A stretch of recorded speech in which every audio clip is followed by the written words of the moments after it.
futurology questions about language are always really about the politics and society that underlie them.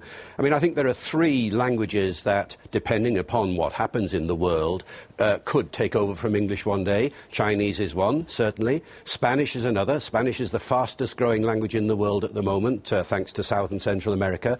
And of course, Arabic is To ask about the future of language is to really ask about the future of society.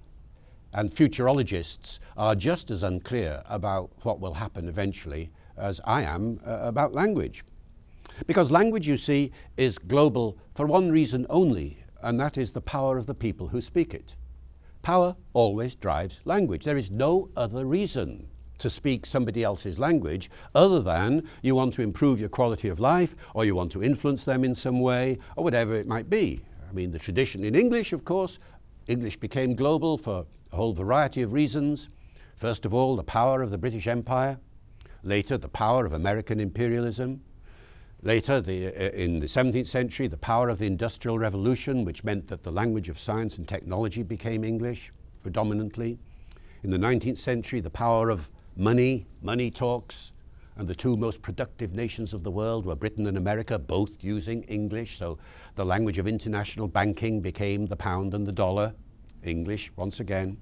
And then in the 20th century, cultural power, as you all know, because every aspect of culture you've encountered has some sort of history in the English language, like pop songs, for example, international advertising, air traffic control, the development of radio and television, the development of the internet, 100% an English language medium when it started. Though today, only a fraction of the internet is English. Internet has become multilingual. So what's going to happen next?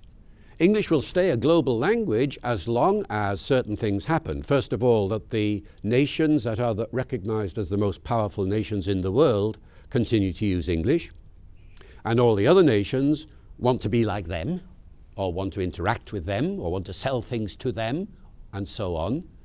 And so English will stay like that for as long as those nations retain that kind of power. And we're talking mainly America here, aren't we? Predominantly. On the other hand, it doesn't take it isn't rocket science to think of scenarios where, for whatever reason, American power diminishes, the power of some other nations grows, and you get other parts of the world becoming more dominant. And, you know, people say, well, what about Chinese? Well, one day maybe. At the moment, there's no sign of China wanting Chinese to be a global language, because they're all learning English in China for the most part. But you could imagine a scenario where it was the other way around. You can imagine a scenario when Spanish is the fastest growing language in the world at the moment, population-wise. Because of South America and Central America, and increasingly in North America, Spanish is becoming very widely used. You can imagine a scenario where one day we might all end up speaking Spanish. In another scenario, you can imagine one day we might all end up speaking Arabic, for reasons that are perfectly obvious to anybody who looks at the world. So all of these things could happen.